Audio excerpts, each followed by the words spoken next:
Analisis regresi. Pengertian analisis regresi berganda.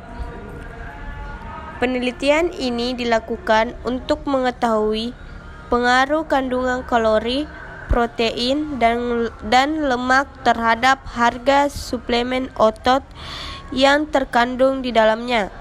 Data yang diperoleh akan diselesaikan dengan menggunakan analisis regresi linear berganda dengan dipilih tingkat signifikansi 5%. Adapun langkah-langkah analisis regresi linear berganda dapat dilakukan sebagai berikut. Langkah-langkah yang pertama itu cek asumsi normalitas residual. Yang kedua, cek asumsi homogenitas variansi.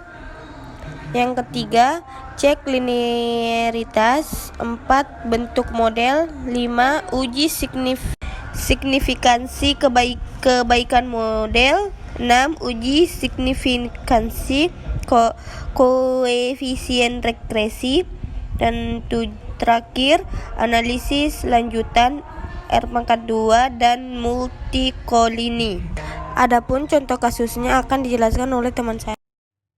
Langkah-langkah dalam membuat data analis regresi linear berganda. Yang pertama yaitu memasukkan data variabel view di mana datanya diambil dari data unrect.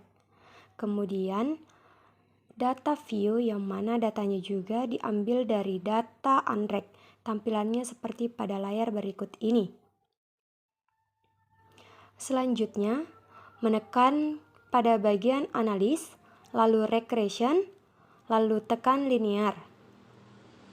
Kalori, protein, dan lemak dimasukkan ke blok 1 of 1 seperti X1, X2, X3. Setelah itu, klik statistik, lalu klik confidence intervals dan collinearity diagnostics, lalu continue. Berikut adalah hasil dari analis regresi linear berganda. Untuk hasilnya akan dijelaskan oleh teman saya. Hasil analisis regresi pada bentuk model tabel coefficients. Harga sama dengan 0,016 tambah 0,003 kalori tambah 0,05 protein tambah 0,015 lemak. Dari persamaan, nampak bahwa semua variabel bebas berupa kalori, protein, dan lemak mempunyai kontribusi positif terhadap harga. Artinya, semakin banyak kandungan kalori, protein, dan lemak, semakin mahal harga suplemen otot. Hasil uji signifikansi pada kebaikan model pada tabel ANOVA unrect. Kolom signifikan H0 ditolak jika A tidak signifikan karena A sama dengan 0,05, tidak signifikan sama dengan 0, maka H0 ditolak. Diperoleh hasil keputusan yang sama, yaitu H0 ditolak jika model X1 atau kalori, X2 atau protein, dan X3 atau lemak linear terhadap Y atau harga suplemen. Dengan kata lain, dapat digunakan untuk prediksi nilai Y. Pada analisis regresi berganda juga perlu dilakukan uji signifikansi koefisien regresi. Hasil uji signifikansi koefisien regresi. Kolom signifikans kalori atau X1. H0 ditolak jika A tidak signifikan karena A sama dengan 0,05 atau signifikan sama dengan 0,226, maka H0 tidak ditolak. Jika koefisien regresi X1 tidak signifikan dalam model, karena tidak signifikan maka X1 dapat dikeluarkan. Nampak bahwa hanya koefisien regresi X1 atau protein yang disignifikan dalam Untuk menganalisis selanjutnya, dapat melakukan analisis regresi ulang dengan hanya X2 yang masuk sebagai variabel bebas.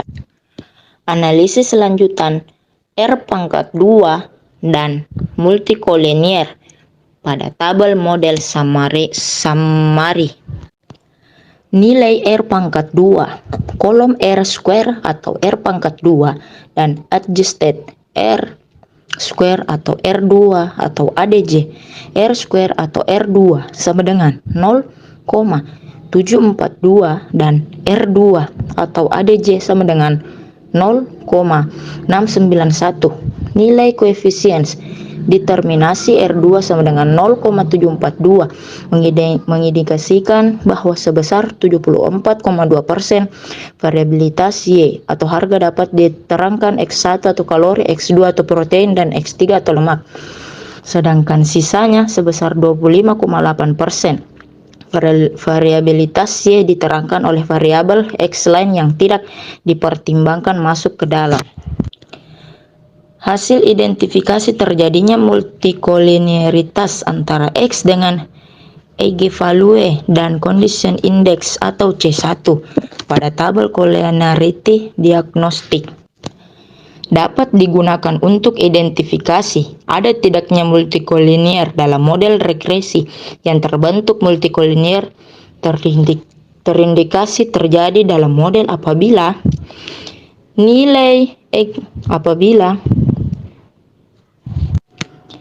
nilai eigenvalues mendekati 0 atau nilai conditional index atau C1 bernilai 10 kurang dari C1 kurang dari 30 atau kolineritas moderat atau C1 lebih dari 30 atau kolineritas kuat pada nampak bahwa nilai eigenvalue dimensi 1 sampai dengan 3 relatif jauh dari nilai 0, namun pada dimensi 4 bernilai 0,009 apabila dilihat nilai C1 dimensi 1 sampai 3 bernilai lebih besar 10, sedangkan pada dimensi 4 nilai C1 sama dengan 19,463, maka ada indikasi terjadi kolineritas Moderat. Adapun pengertian dan contoh kasus analisis regresi logistik. Analisis regresi logistik sama halnya dengan regresi linier, namun dengan variabel respon atau independen berupa biner. Yang dimaksud variabel biner di sini adalah variabel random Bernoulli dengan parameter. Analisis regresi logistik dalam model logit yang melibatkan satu variabel bebas atau logit sederhana. Model yang melibatkan lebih dari satu variabel bebas disebut dengan regresi logat berganda. Contoh kasus akan dijelaskan oleh teman-teman saya. Yang pertama yaitu memasukkan variabel view, selanjutnya data view, kemudian klik analis, kemudian regression, lalu binary logistik. Pada tampilan seperti ini, klik tekanan darah, kemudian dimasukkan pada kolom dependen. Kemudian kebiasaan minum alkohol dipindahkan ke blok 1 of 1. Kemudian klik option, lalu klik seperti pada tampilan gambar di layar.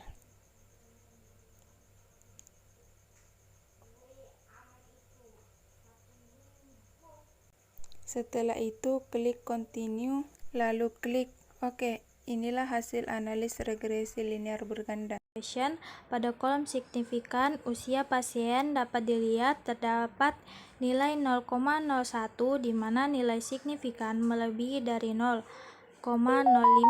Maka variabel tabel usia pasien signifikan dan berpengaruh terhadap tekanan darah tinggi, atau Y. Untuk mengetahui apakah X1 dan X2 keduanya signifikan terhadap Y, maka dapat dilakukan analis regresi logit berganda.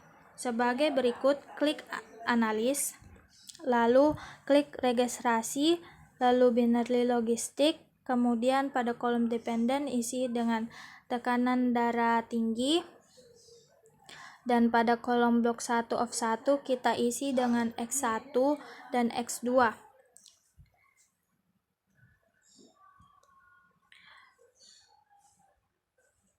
Kemudian klik option, lalu centang klasifikasi, Hosmer, korelasi, dan interaksi histori, lalu continue. Dan oke. Pada tabel omnibus test of model dapat dilihat pada kolom signifikan model memiliki 0,0 karena nilai 0,5 lebih besar dari 0, maka dapat disimpulkan bahwa model regresi logistik digunakan. Kemudian pada tabel registrasi host history dapat dilihat pada kolom -2 log layout memiliki nilai 103,959. Kemudian pada tabel modal summary dapat dilihat nilai -2, list lognya besar 5,831. Pada kolom R2 regiklik terdapat nilai 0,09,73, artinya kedua variabel besar X1 dan X2 mampu menjelaskan 97,3% presentasi total dari modal logit yang berbentuk. Kemudian dapat dinilai pada tabel Homsir nilai signifikannya sama dengan 1 karena alfa sama dengan 0,05 lebih kecil dari nilai signifikan 1, artinya model logit yang terbentuk fit dengan data.